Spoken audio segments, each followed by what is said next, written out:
What's up, guys? What are you doing, man? I don't know. I just, we might end up playing a game here in a minute. I've been playing games a lot and a lot of the same games too. I've been thinking about playing some new stuff. I really need, I don't know, I was thinking maybe I'll get back into like old games I used to play. It's just something hasn't been doing it for me lately. I kind of got a lot of shit going on in life, so that costs energy of its own. But we're gonna watch some videos, bro. We're just hanging out. I don't want to get into nothing too deep.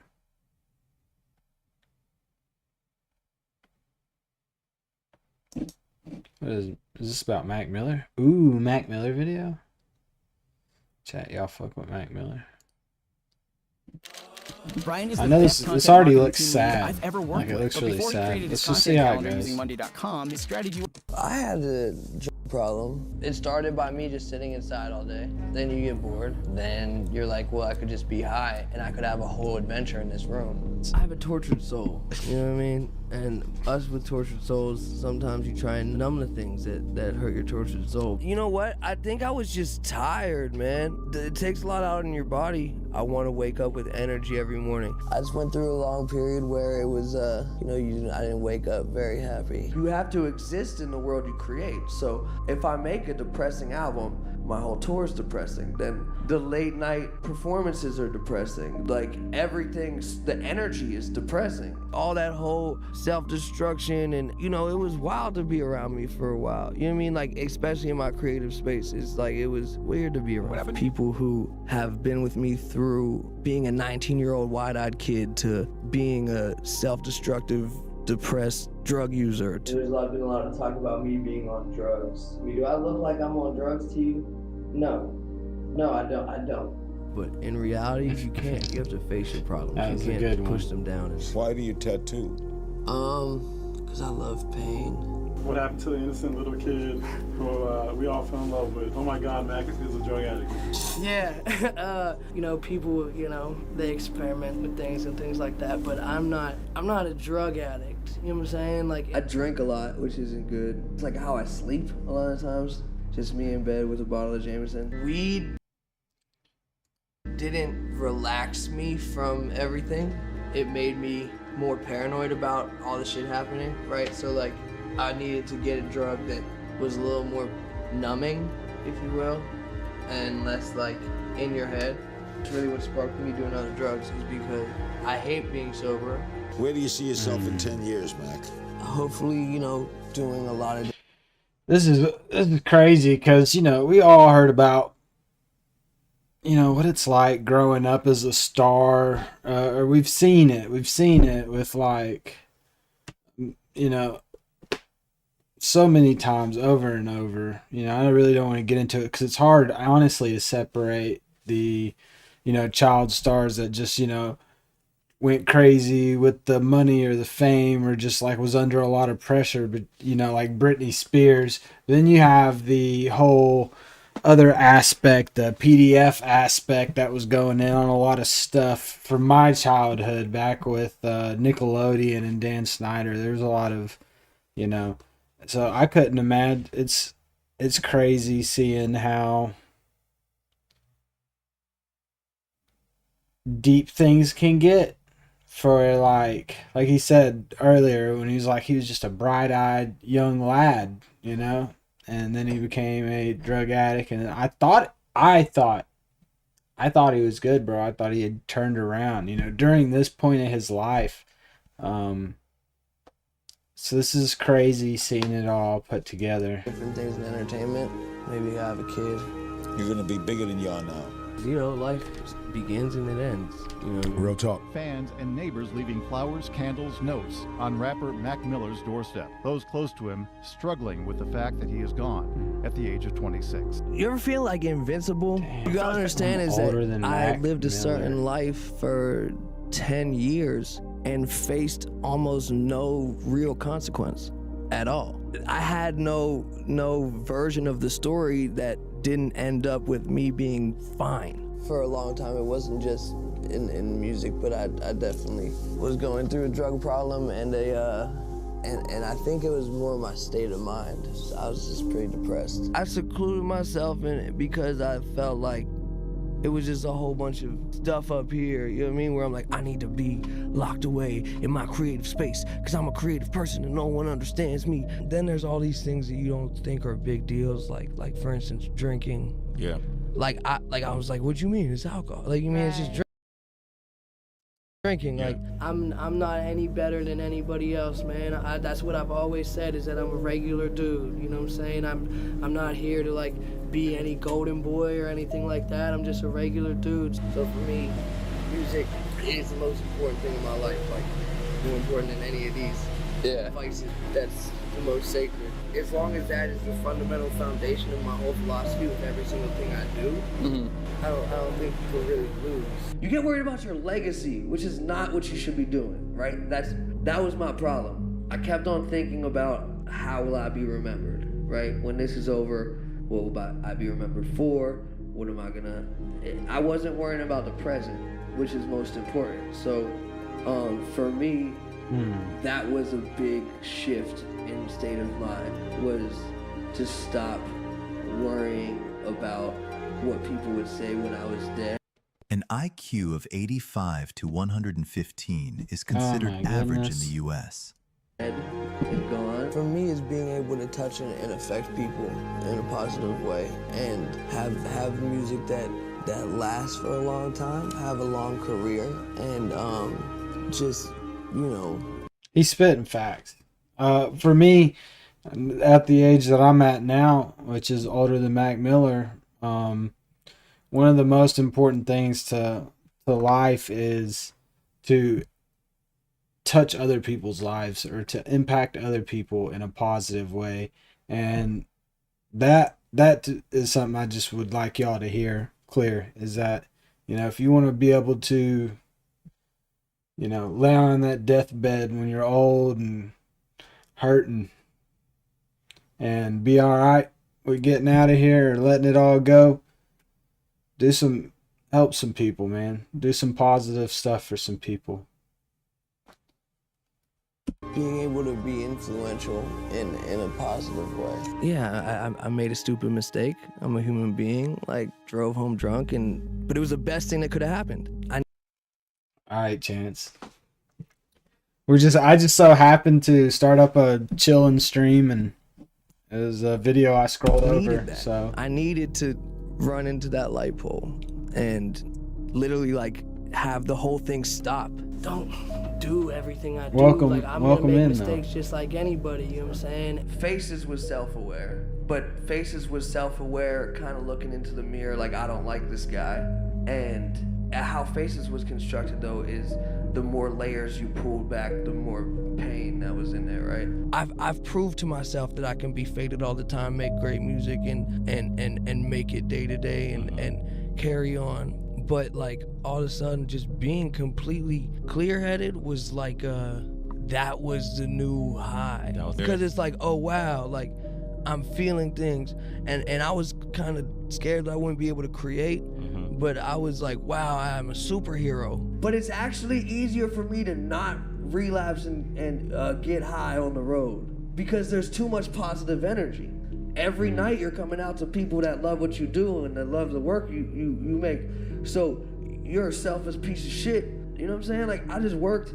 How am I gonna work 2.5 years on an album, put it out, it goes great, and then I'm gonna fuck up a tour because I have some time in a day, so I want to get high?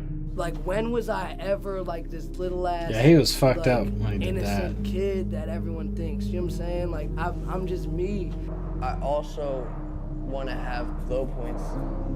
You know, it's like an ascension, and there's moments when it get dark, because nothing is all good. I'm like a very wholesome individual right now, not on drugs. Drugs are on me.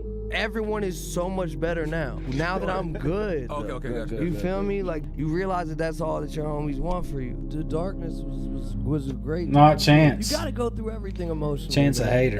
That's my whole thing, is As far as from a creative space, I just hope to like be able to tackle every kind of emotion throughout my career. When I die, Chance is gonna cannibalize me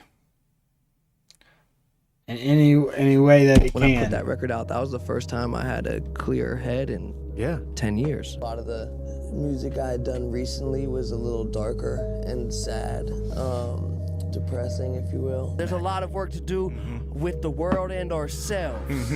Everyone like blamed me for every bad white rapper that came out, because I was part of the depression and the pain. Was like am I here because I'm talented or because I'm white?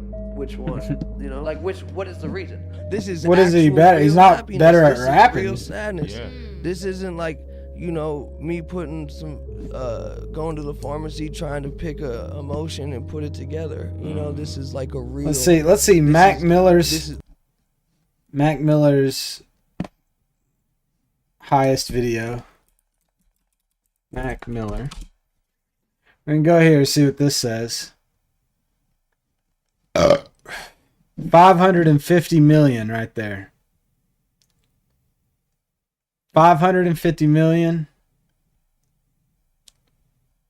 That's probably definitely going to be his best. 255.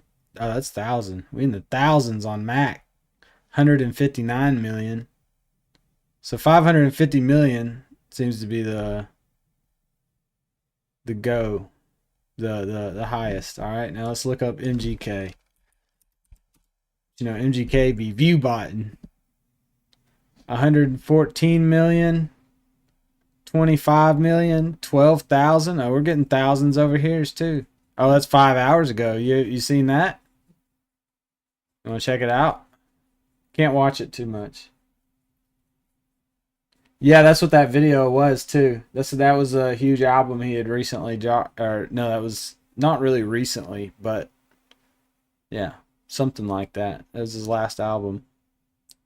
We got 1.7 mil, 141 mil. I mean, consistently MGK gets more views spread across, because I'm looking at 100, 100, 100, 100, you know. 160, 30, 44. 204. He got Wiz on the track. Dang, he teamed up with Wiz Khalifa and still couldn't get more views. That's crazy. I don't know. Maybe it looks like he's more consistent. But a lot of Mac did a lot of different styles of rap. You know, he had like the depression albums. He had Faces, this one album right here, that was a lot about drugs and acid and cocaine. And then you had his Divine Feminine. You think so? I doubt it. I think he's really alienated. I think he's really alienated his fan base, or at least a good portion. 396. That wasn't even on the list. Hell yeah. 7 years ago. That was back before he was a Fruit Loop.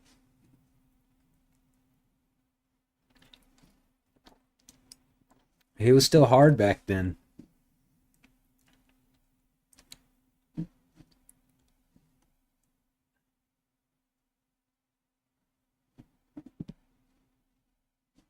Yeah, it was still cool back then.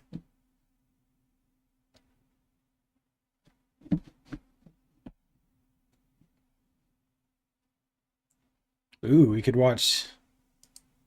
This looks a little Imagine being able to build an app with your name on it, just by Bro, thinking Mac about it. is more than dried up. He's bones now, brother. Even if that place was a trash dump to me, it should be better for someone like him. Someone with talent. Not that I care anymore. Not that I care at all. We don't need double subtitles. Today I want to talk about a character I absolutely love. A character who steals every scene he's in, who has maybe a handful of episodes of screen time, Should I make but the leaves back an impact bigger over here? impossible Like to this? forget. Because behind that confident smile, that dominating presence, that absurd strength, there's something much deeper. A mentality that exposes one of the most painful truths about human nature. What does it mean to prove your worth? To show the world that you matter, that you aren't useless, that despite everything they said about you, everything they believed about you, you are someone. For most people, the answer is simple. Achieve something, build something, become someone. But what if you spend your entire life proving your worth to people who will never acknowledge it? What if every victory is just another reminder of what you will never have? And what if strength becomes the cage you built for yourself? This is the tragedy of Toji Fushiguro, the man who had everything and nothing. The sorcerer-killer who wasn't a sorcerer. The strongest man in the room who never felt strong enough. Toji Zenin was born with nothing. Zero cursed energy. In a world where power is everything, where your worth is measured. I don't feel moved. I'm sorry if y'all were enjoying that. Geek Psych. You can look him up. He's got a couple other ones, it looks like.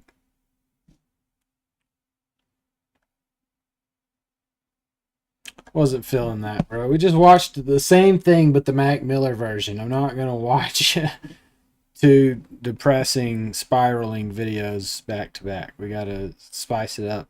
But not with how Jim Carrey was right about the everything.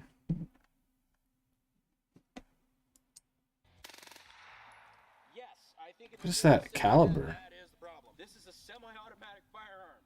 There's no modifications that we made to make this thing a machine gun before putting this conversion kit in. And what's basically happening is that the gun, when it is cycling, it has enough juice to open the action, hit the extractor, toss the round out, start resetting, Yeah, we know how. but not fully resetting it to where it hits the disconnector. So when it goes back forward and picks up the next round, that hammer is doing what's called a hammer follow, which on an AK will not set off a round. So that hammer is just following that bolt home, and it's just sending it at a very...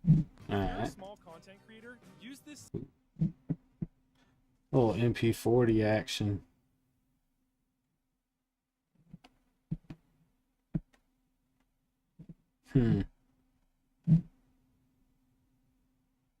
Oh my goodness. It's a little wallet 22 gun. That's neat. Buying the most expensive cigar in London. Thanks, Ralph. Nice to meet you. Can't even breathe in here. I'm looking for the finest cigar. The finest cigar? I can get today, yeah. Finest cigar is very subjective, but probably the Trinidad would be the one. It's the limited edition from Trinidad. You say finest? Yeah, it's pretty fine. Let's have a look. What does your friend like though? Do you know a brand that you might... Oh, not really, no. I just know that he's smoking them very often. This is probably the finest. It's a Cuban cigar. Can I touch it? Yeah, of course you can.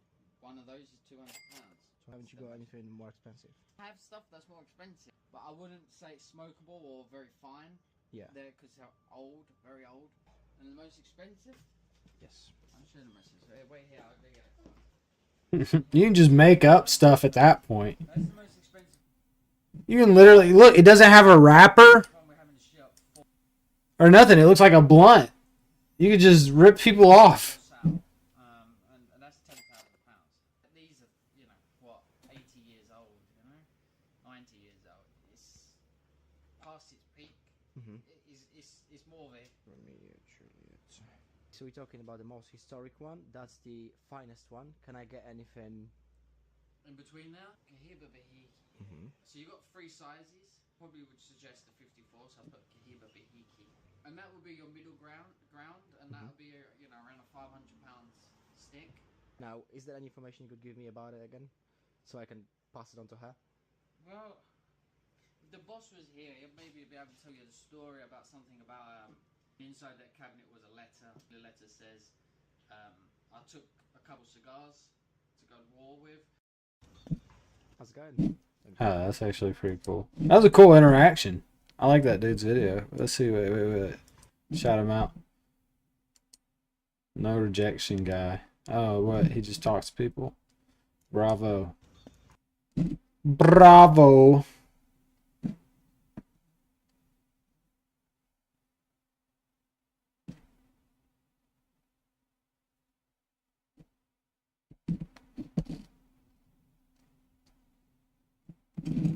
Ooh.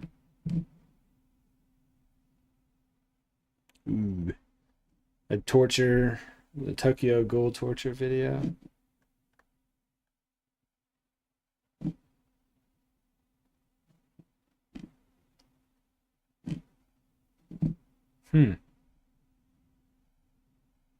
Guys, I'm just bored. I don't know what to do. We ain't got nobody in here to pick anything, so we're just streaming to ourselves. So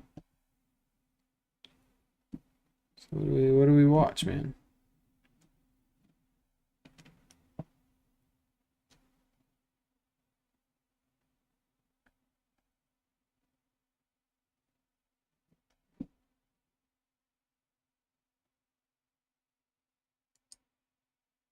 This is your brain distracted. I like Shia jumping LaBeouf between and I tasks, like losing momentum. John Bernthal. This is your brain on Brain FM. Shut up, bitch. The Joe Rogan Experience.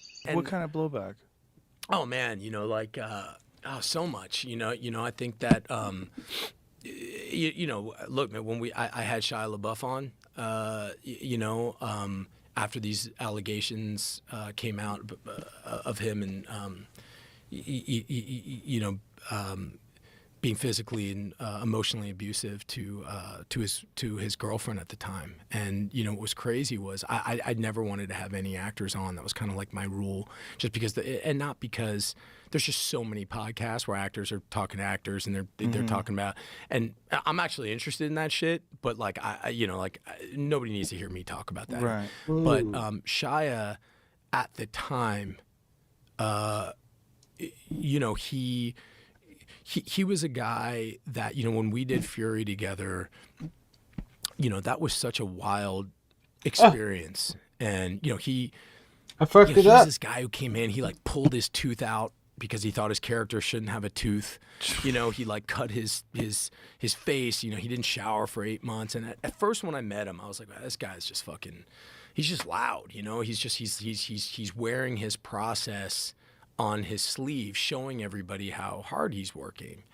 But what I found, after the 8 months of working with him, was somebody who, and I and this is, it's just my own, he is every bit, this thing is every bit as vital to him as it was with me. I found a real partner. I found a real kindred spirit. I found that he was so fucking, he was willing to risk it all for this, for the work. And I walked away with like an enormous amount of respect for him and love for him. I also saw a guy who grew up as a child star, a guy who was felt like he needed to bleed out for his We're art. gonna go watch Felt Shia like he LaBeouf needed to live video wildly after out this. on the street and in real life in order to sort of maintain that danger in his work. And I'm coming from a guy, I me also at want this to share point, the stream where I did I'm all that doing. when I didn't have the umbrella of being, a big movie star, and I didn't have that.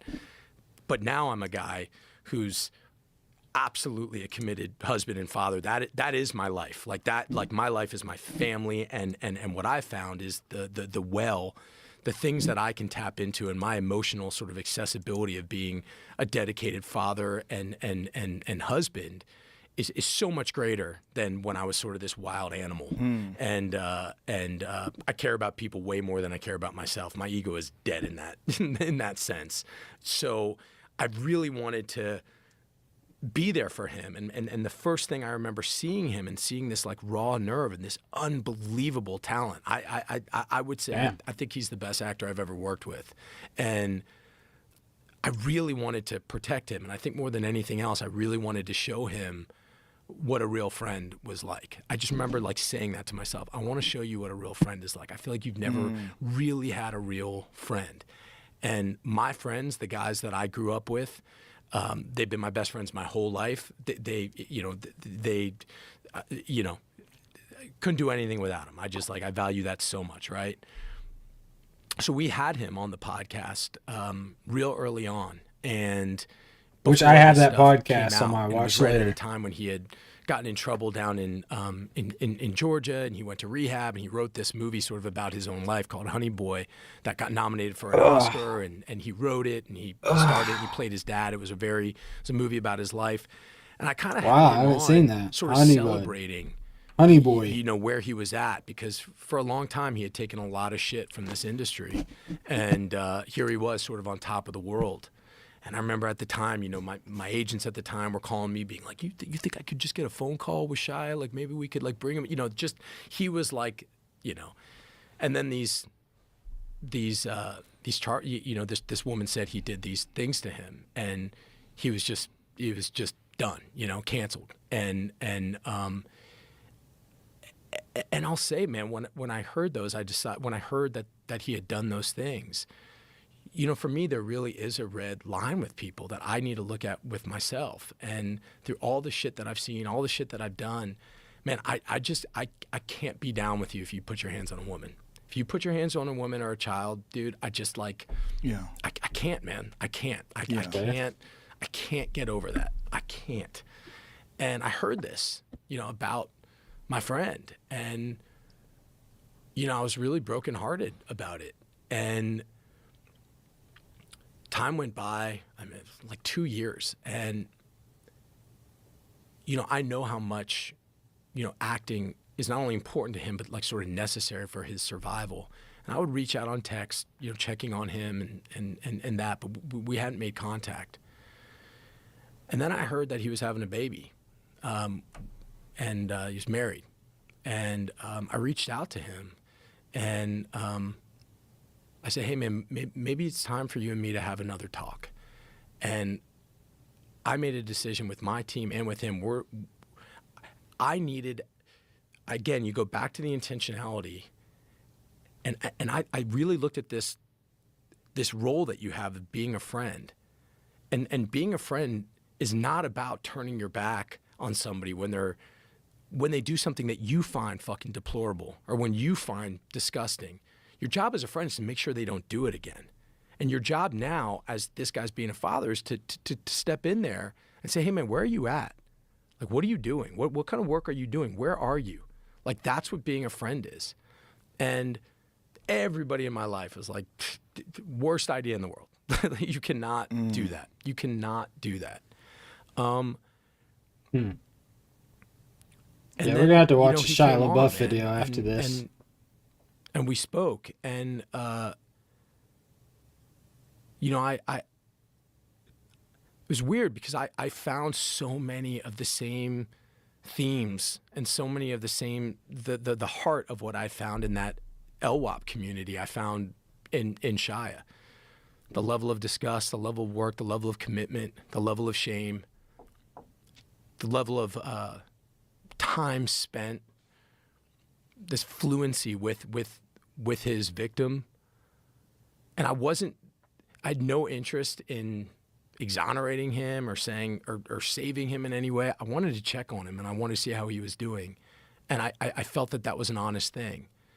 And, you know, just the fact that I had him on, I got, you know, an enormous amount of backlash, you know, an enormous amount of, for really the first time kind of as like a public person, just like kind of hatred. I can imagine.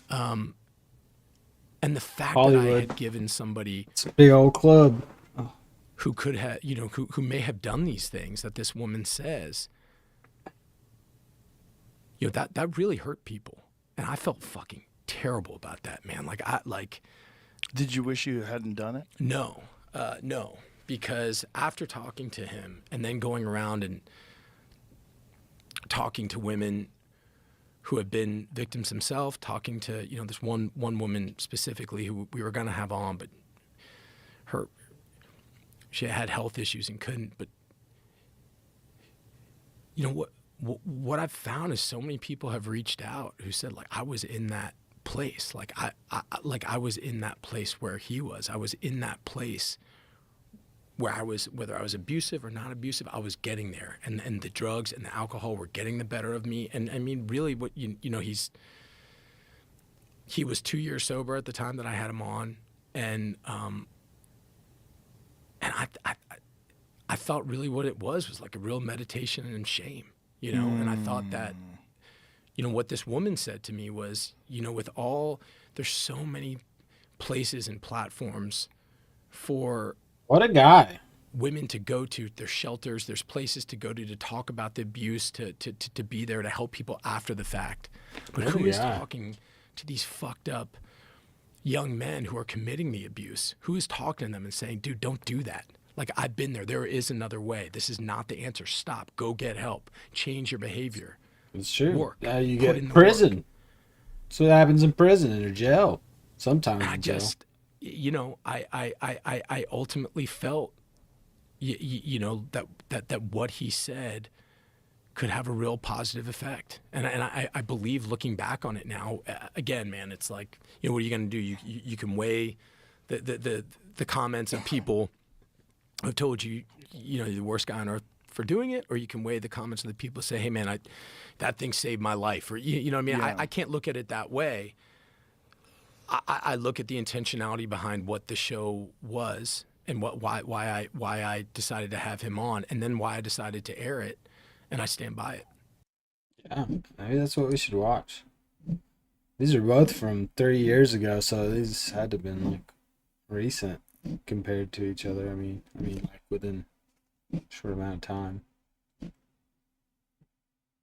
Shia LaBeouf roast Bobby Lee. Oh my gosh, Shia LaBeouf's old, man. Holy shit. I'm old. Holy shit.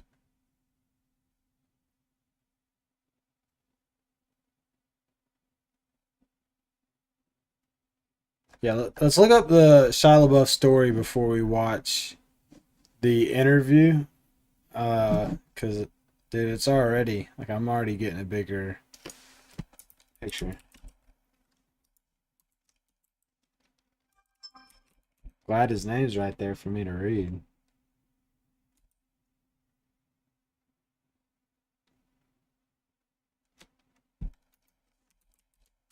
Story.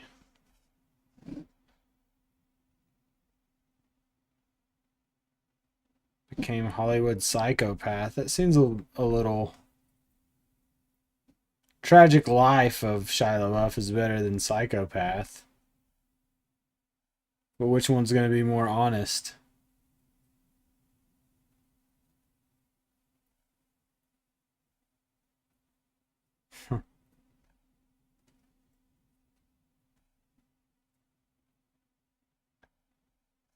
Okay, anyways.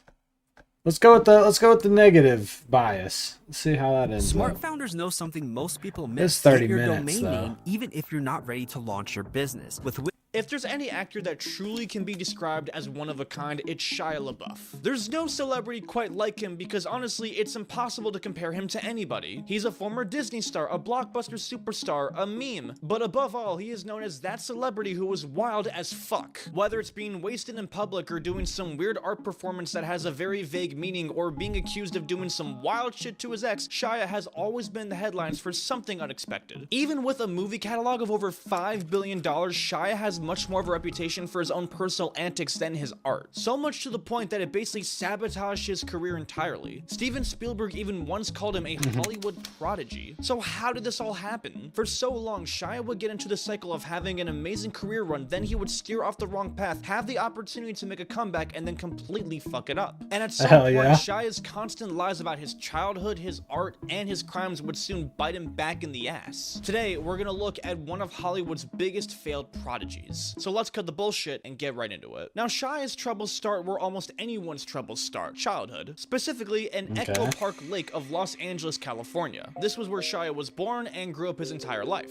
And this part was actually known to have quite a lot of diversity in different cultures. Shia's mom was a jewelry designer and was a previous dancer from New York. Shia's dad was a professional clown and actually sold hot dogs on the street. As a kid, Shia would actually help sell these hot dogs, and whatever they didn't sell, they would eat for dinner that night. They were so broken they barely made ends meet, and they were too proud to accept food stamps. At home, Shia constantly witnessed his dad's drug addiction. At one point, his dad actually went to rehab for heroin, leaving his mom to hold down the fort. Shia's dad also was a veteran who suffered tremendously from PTSD. It was so bad that at one point he actually held up a gun at Shia when he was getting a Vietnam flashback. Later in life, Shia would go on to claim how his dad constantly verbally and physically abused him, but one of the most traumatizing events from his childhood was when he witnessed his mom getting R-worded in the room right next to him. It scarred him so badly that he claims to keep a gun under his pillow to this day. But overall, he does remember his childhood as pretty pleasant. Even though he described his parents as hippies, he said that they loved him very, very much. But it wasn't to say his childhood wasn't difficult, because the financial struggles they had heavily burdened him. At one point, Shia's uncle was actually going to adopt him. Shia's first taste of the spotlight actually wasn't in acting, but it was in stand-up comedy as a 10-year-old. When Shia's parents finally divorced, he decided to cope with it. I just want to make it very clear. I really fuck with Shia LaBeouf, dude. I fuck with him as an actor. I fuck with his movies. I don't know too much other than the movies, the meme, and that he is what do they call loose cannon. By performing for the family. At first, he would mimic his dad, and it generally made the entire family entertained. And so to escape the constant drama of family, he would actually go and perform at the Improv. Shia's comedy actually really stood out to the crowd because of just how disgusting and out of pocket it was. He would curse, make dick jokes, and say a bunch of stuff that you would never expect a 10-year-old to say. He was described as having a 50-year-old mouth on a 10-year-old kid, and people loved it. And being able to entertain all of these adults really gave Shia the initial confidence that he needed for his career. But doing stand-up didn't really make any money at all. It was just simply something he was doing to avoid his parents arguing. At 9 years old, Shia was arrested for the very first time after trying to steal a pair of Nike Cortez sneakers, and then 2 years later was arrested again for trying to steal a Game Boy. Shia realized that he did not want to go down a path of crime, and he was going to have to earn the money honestly. But how was he going to do it? It was when he went on a surfing trip to Malibu that he saw a kid his age wearing a ton of fancy clothes. He asked, "What do you do?" And the kid said, "I'm an actor." Shia thought that this acting thing could be a great way to bring in some extra money to the family and get him all the cool things that he wanted. But that same kid told him that he would never get past the first stage of getting an agent, which is what you need in order to be an actor. But Shia wasn't deterred and opened up the yellow pages to find the very first agent in the book. When the agent picked up the phone, Shia pretended to be his own manager and really hyped up his own acting skills and trying to convince him that they should really sign him. Now, the agent could obviously tell that it was a kid, but they were just so impressed by I'm the looking at my confidence bank that account. I they just really got felt the need paid. to sign him. That same agent would help Shia become a superstar. For the first couple of years, Shia made some decent money on the side with some commercials and some guest appearances on TV shows. He slowly built his way up with appearances like The X-Files, ER, and Freaks and Geeks. But Shia would get the opportunity of a lifetime when he was picked as the lead role for the Disney show Even Stevens. I'm also sharing my video. Acting class, yet with his natural charisma and talent, he was able to land in a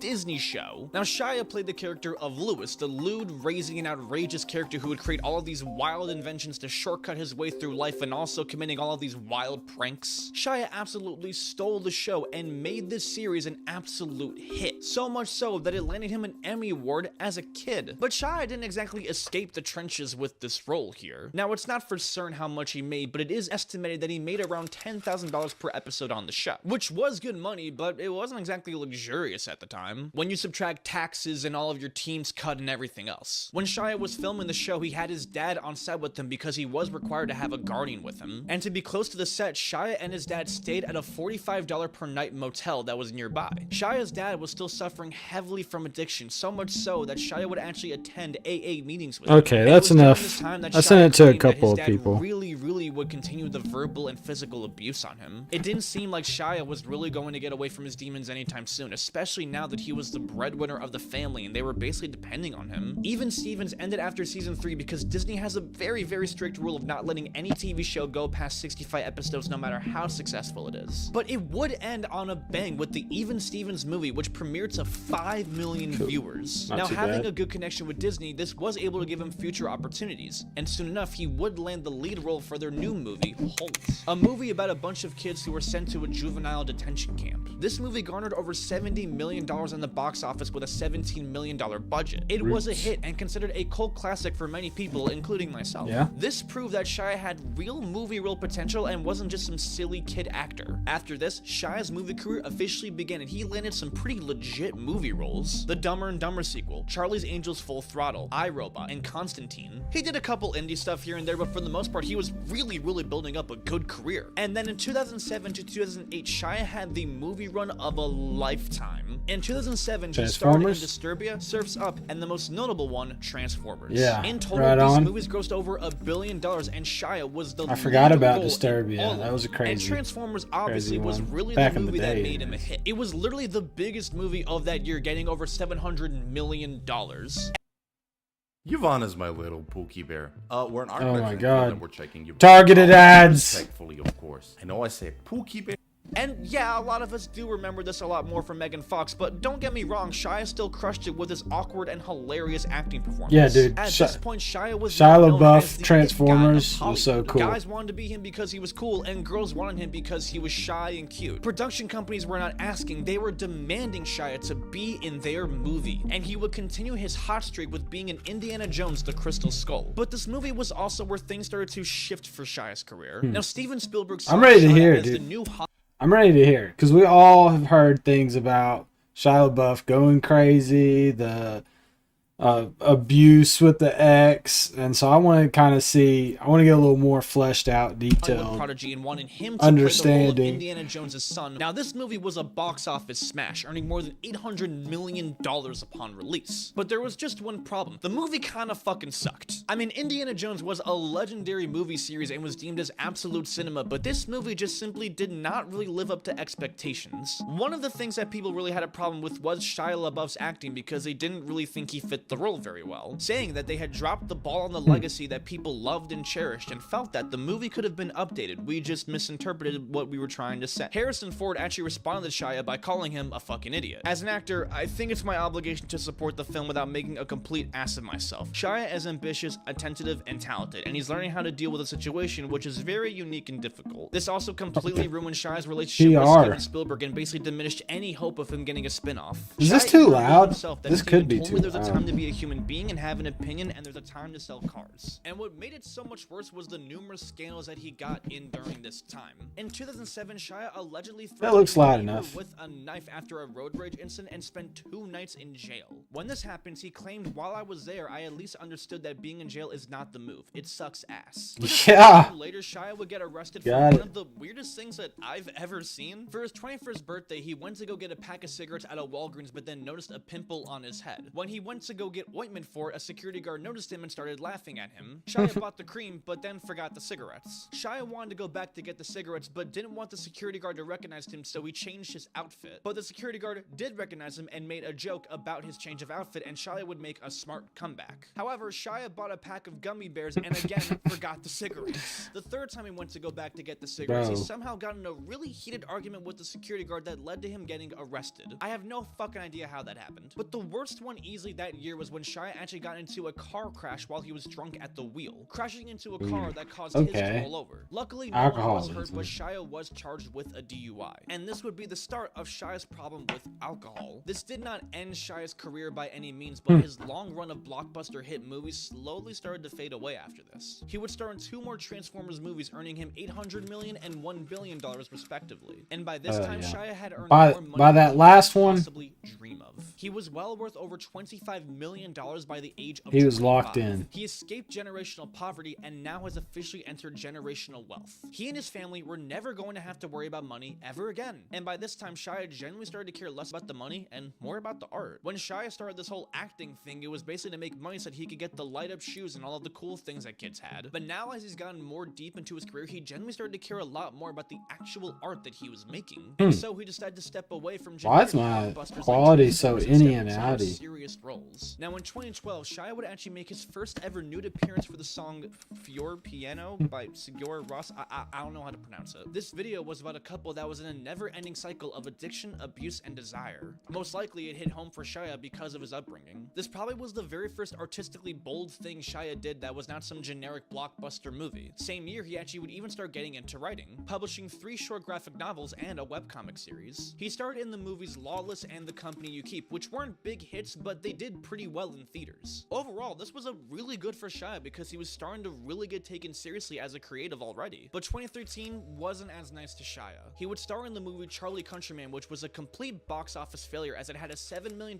budget and did $11K its first weekend. He also did the movie Nymphomaniac, which I'm gonna just skip over because it's a really weird movie. It's basically just about a bunch of sex. That's really it. Yeah, I know it has a lot of deep meaning, but this is basically just one giant Hollywood porno. This movie movie did decently well in theaters, but was a little controversial because, well, it was a giant porno. But Shia would get into some drama after he announced that he was leaving Lyle Kessler's Orphans. This was going to be Shia's official Broadway debut, and he was going to star alongside Alec Baldwin. It was another opportunity for Shia to get really taken seriously as an actor. Shia made it seem like he left on his own terms because of creative differences, but in reality, he was fired. Shia was really frustrated that Alec was not remembering his lines quick enough and felt like it was holding the entire production behind. And it's completely normal for co-stars and production to have their own personal disagreements and conflicts. The professional thing for Shia to do in that situation would be to privately and respectfully tell Alec his own concerns. But instead, he just randomly shouted at Alec in the middle of production one day, like right in front of everybody, "You're slowing me down, and you don't know your lines, and if you don't say your lines, I'm just going to keep saying my lines." It was very unprofessional, egotistical, and just immature for him to do something like that. And so he was fired because honestly, he just was not a good person to work with. Just like with Spielberg, he was basically letting his own ego get in the way of advancing his own career. Shia was definitely a good fit for the role and had lots of talent, but essentially he was holding himself back because he just was not a good person to work with, which is very essential in the entertainment industry. In response to all of this, Shia would post a thread of emails on his Twitter account that did prove that Alec was holding the production back, but also posted his own apologies to Alec. The thing was, his apology to Alec was actually completely plagiarized by a 2009 article from Esquire. People noticed it pretty quickly, including the original author of that article, who actually found it pretty flattering. But it was just so weird because Shia posted these emails himself when he didn't really need to. So in a way, he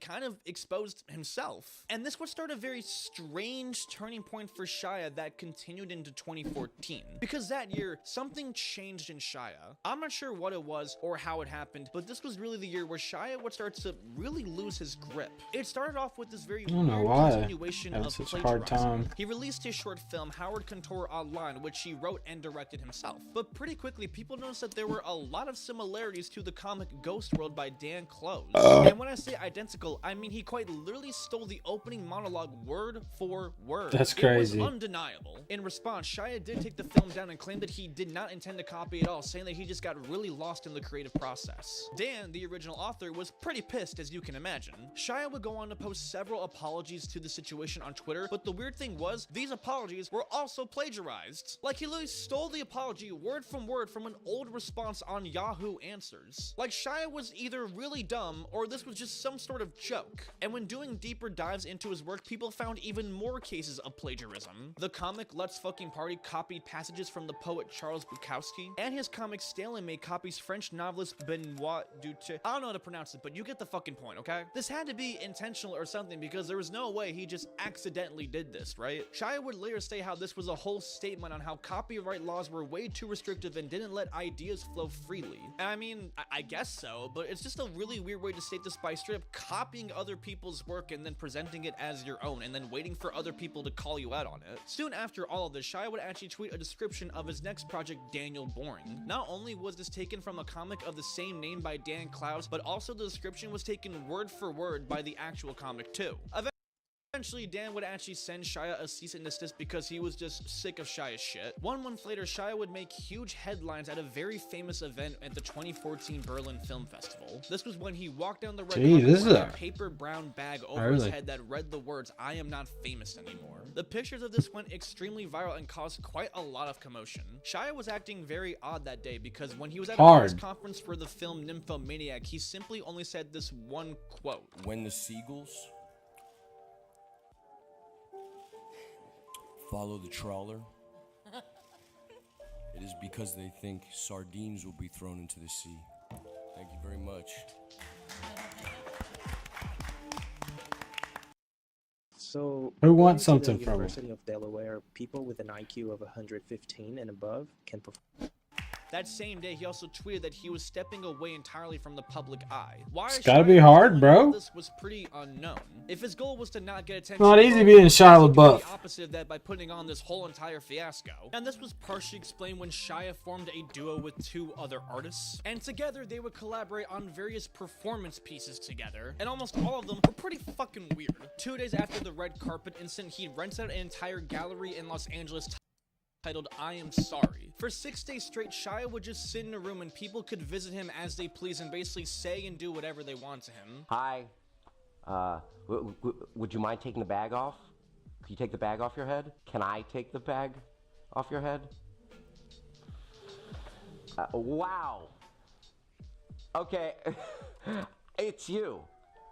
Hi, Shia. However, during this performance, a woman straight up just He didn't like ate that. him. And weirdly Oof. enough, her boyfriend stood outside of the exhibit while this happened, and nothing really happened to the woman either. She got away with this scot-free. A couple months after this, Shia would do a performance where he basically just jumped rope for an hour long on a Skype call. People at the gallery were encouraged to pick up a rope and jump with him. He claims that this was part of a quest That's to find wild. his inner peace, I guess. Although I will say, it is pretty impressive that he could jump rope for an hour straight. That requires a lot of stamina. But it was later that year where Shia's weird behavior went past performances because his alcoholism was starting to catch up to him. Over the years, Shia was constantly drinking to help deal with the anxiety of fame. Addiction often runs in the family. Considering how much Shia witnessed as a young age, it wasn't really surprising that it would soon catch up to him. And this really came in display on June 24th of 2014 after Shia was arrested when he had a giant breakdown on Broadway. And this basically was put on full display on June 24th of 2014 when Shia was arrested after having a complete breakdown while watching the Broadway play Cabaret. During the show, Shia was smoking indoors and shouting loud curse words at the crowd. He even slapped the ass of Alan Cummings, who starred in the show. And this all happened while he was completely wasted. During intermission, police escorted him out of the show and arrested him. But Shia was being really resistant, shouting, pulling on my shirt, man. Bullshit. Shia later Grabbing on my shirt. after he was basically coming off of this drinking tour. After this incident, Shia pleaded guilty for disorderly conduct and went to get help for alcohol addiction. He didn't go to rehab, but instead went to an addiction treatment center in LA. Shia was slowly starting to become something that was unrecognizable to the public. The sweet, young, innocent kid that was in all of our favorite movies was now starting to become a complete maniac. What really set the tone for this year was the music video for the song Shia LaBeouf by Rob Cantoff, which literally depicted Shia as a murderous cannibal. You definitely have heard this song at some point. It's obviously a joke and a meme, and the video alone got over 90 million views. And what really I gotta look was that an up. actual appearance from Shia himself, who was applauding alone in the crowd. It was cool to see Shia take the We gotta see it, bro. to an addiction treatment center.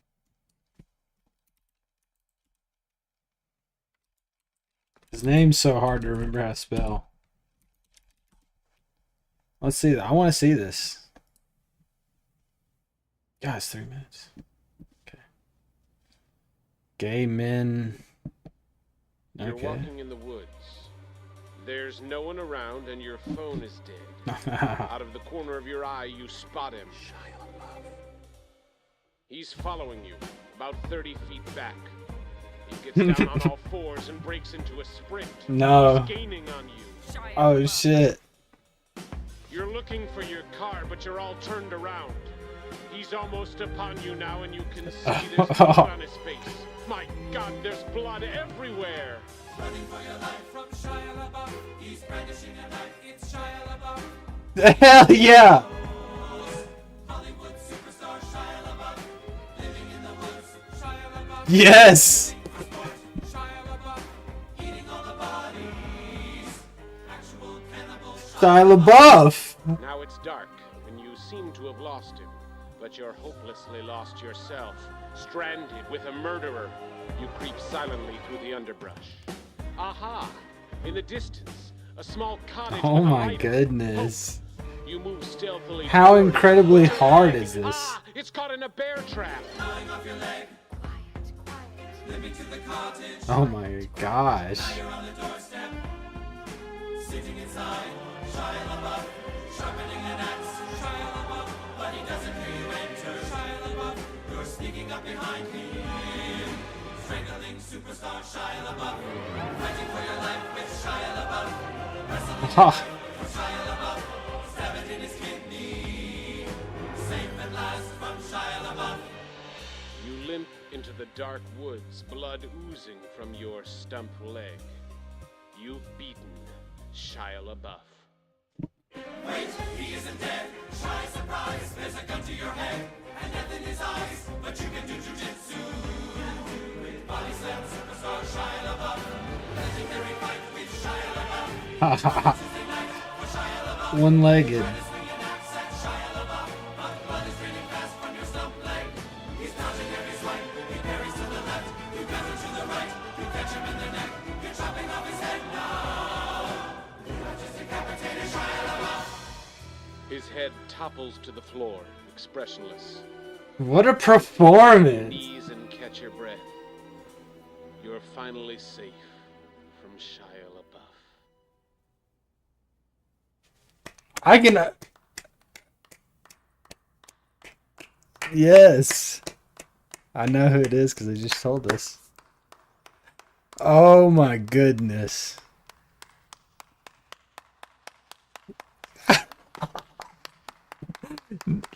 Look at him, dude. Prime Shia LaBeouf right here. He won't stop clapping. Oh, he forgot. He got worked up. Boy. That's him, bro. What a fucking guy.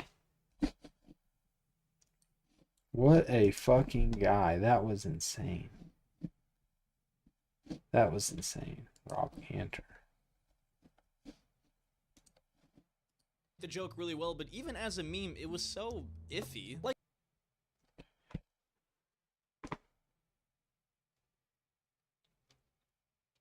the fact that everybody was talking about him going crazy, and then they made a song about him going crazy, and he was just there like, hell yeah, y'all hear this shit? Now you know. Like, he thought that was the best. I can tell by the way he clapped. That was the best shit he had ever seen in his life. I hope they make a song like that about me one day.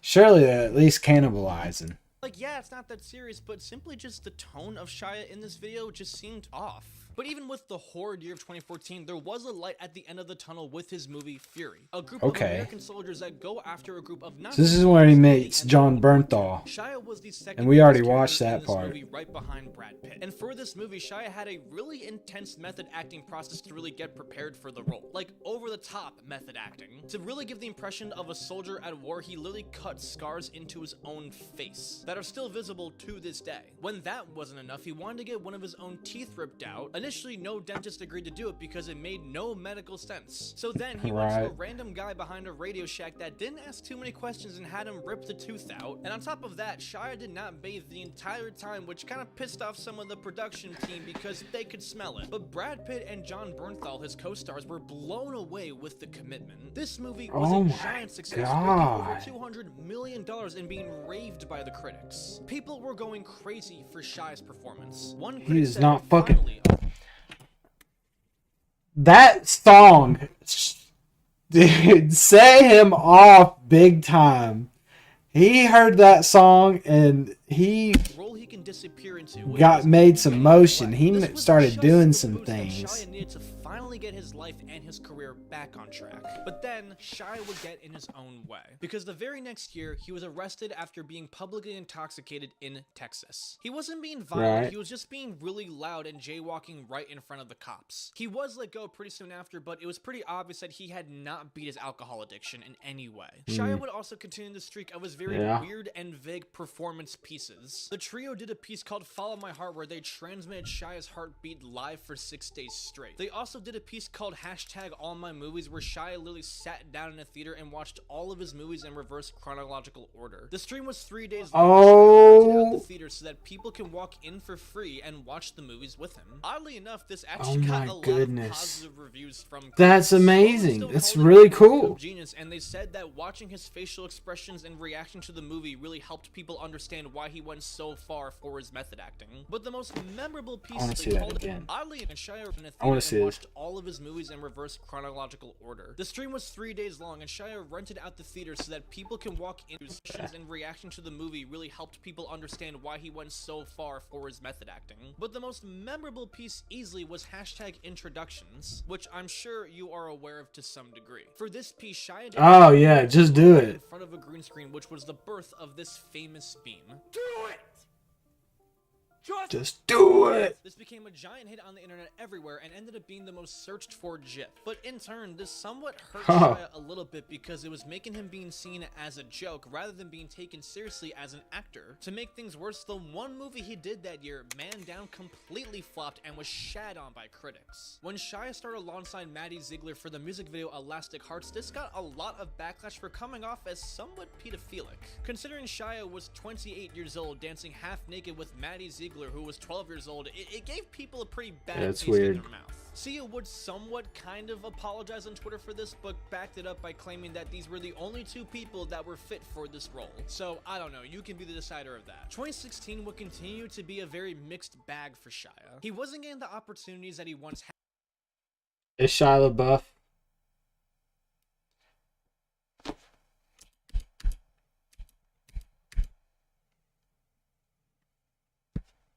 When Shia started alongside Maddie Ziegler for the music video Elastic Hearts, this got a lot of backlash for coming off as somewhat pedophilic. Considering Shia was 28 years old.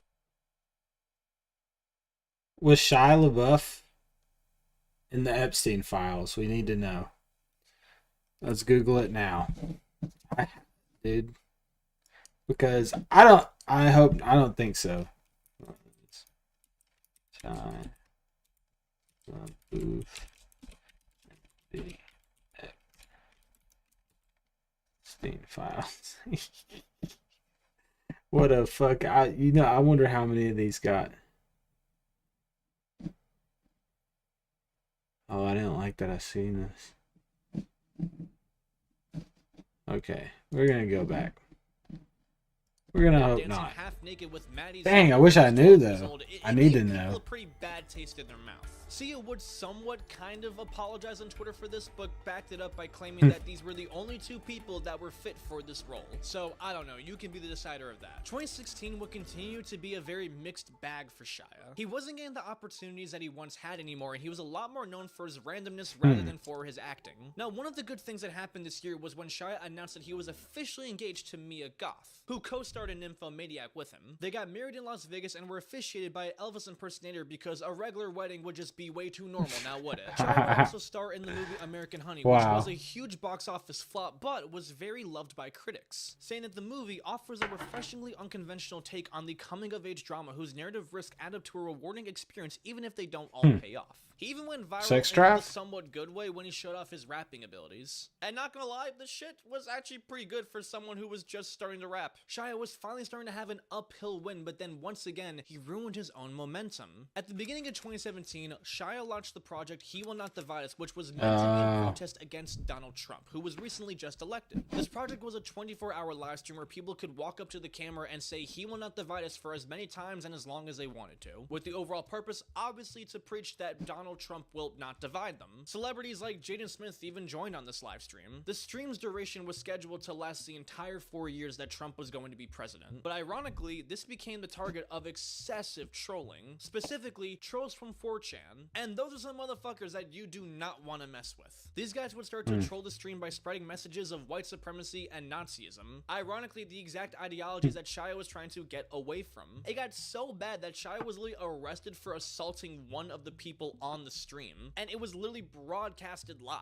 Originally, the museum had to actually shut down this exhibition because it was just getting way too out of hand, but Shia and the trio were determined to make this last. But it just got so much worse from there. Now, they continued the project by streaming a flag that said He Will Not Divide Us at an unknown, unannounced location, and 4chan users were so damn determined to find this flag and take it down. They did the most insane, meticulous process to find this damn flag. They tracked flights, they used celestial signals, they tracked wind patterns, they even tried to match the sound of the frogs that were in the background of the stream. Like, they were that fucking dedicated. In less than 2 days, they found the flag, took it down, and then replaced it with a MAGA hat and a Pepe the Frog shirt. Like, you can't make this shit up. They tried to continue the stream in England, but they had to take that down as well because the trolls who found the location were trespassing, trying to take down the flag. They tried moving it a third time to a location in France, and this time it did last for about 9 days. This time the trolls used a drone to set fire to the flag and then crashed the drone. They were just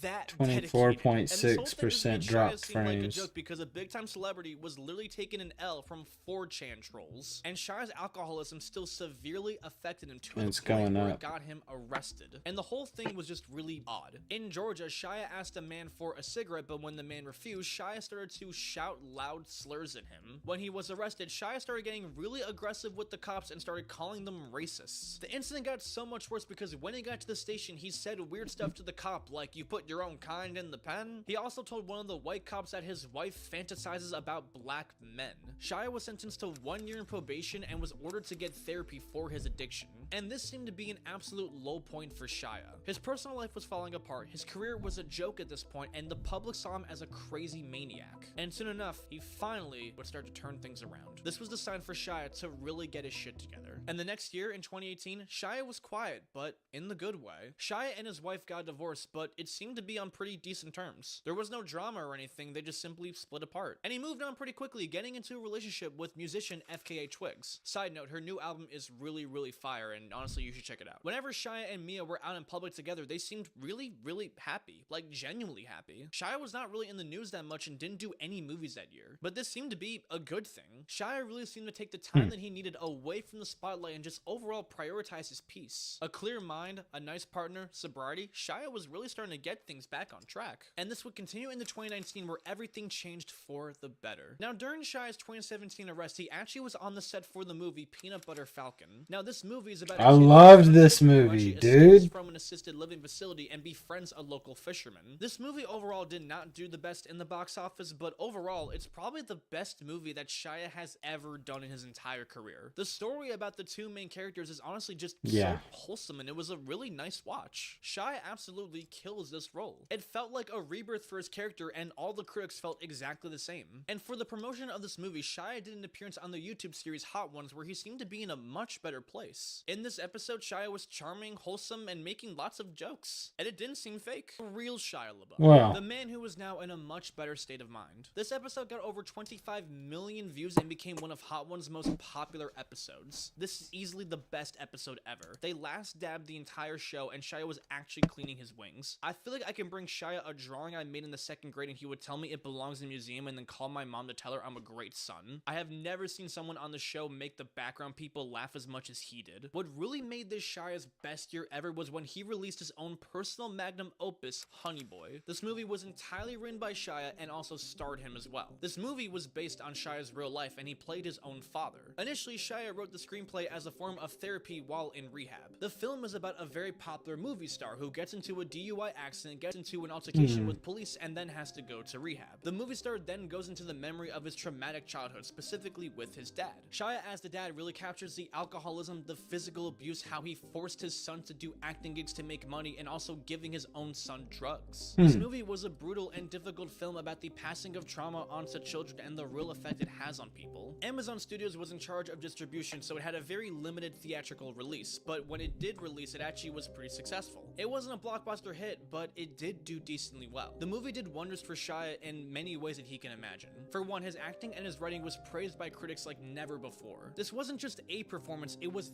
the performance. Honey Boy serves as an act of cinematic therapy for its screenwriter and subject, one whose unique perspective should strike a chord in audiences from all backgrounds. This was more than just a good performance. This was something that overall redeemed Shia. People were now no longer judging Shia, but now understanding where he came from as a child. I guess I need to watch that. First-hand witness all the difficult things that he faced and what it really did to him. When Shia won an award for this movie, he thanked the cop that actually arrested him in 2017. The drunk instance, all the drama, all the crazy hysteria that Shia has caused in the media, all of it stemmed from his abusive father. And this was now the star Shia turning a new leaf.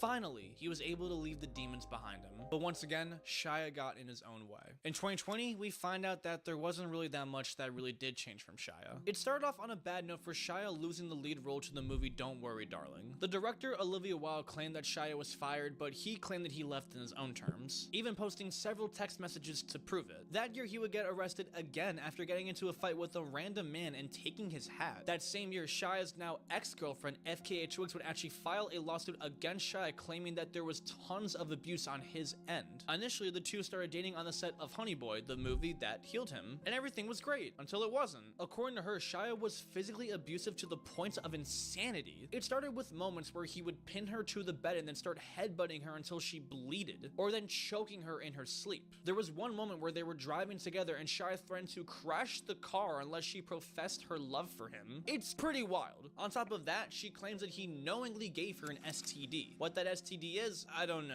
Shia's other ex-girlfriend, Margaret Qualley, who he dated pretty soon after FKA Twigs, came forward and said that she completely believes her. The lawsuit also details the abuse of another ex-girlfriend, Carolyn Foe. Shia sorta kinda admitted to these allegations but didn't really get into the specifics of it. But on top of all of this, Shia also admitted that his dad was not nearly as bad to him as he portrayed in the movie, claiming that his dad never actually hit him and that it just simply was not accurate. And it was also that same year that Shia joined a gang, allegedly. That his dad now, did Shia it. starred in the movie Tax Collector, which is essentially a movie about a bunch of gang members who collect the payments for their ultimate gang leader. Shia was trying really hard to method act for this role, and allegedly, he joined the Heartbeat 13s, which is a Latino gang in Los Angeles. Now, it's not confirmed that he did this, but there were signs that he might have done this. For one, he did visit the Latino community back in Echo Park. He did get the official gang tattoo on his torso while also posing doing the symbol in a picture with other alleged gang members. So maybe he just got the tattoos for the method acting, or maybe he actually got involved in Why the are we gang. dropping But so what's many kinda funny is frames? that he possibly did all of this just for that movie to flop in the box office as well. Overall, Shia went back to his old ways, and it was getting worse. The overall real improvement that he seemed to make was that he just simply wasn't really drinking that much. Shia literally had the biggest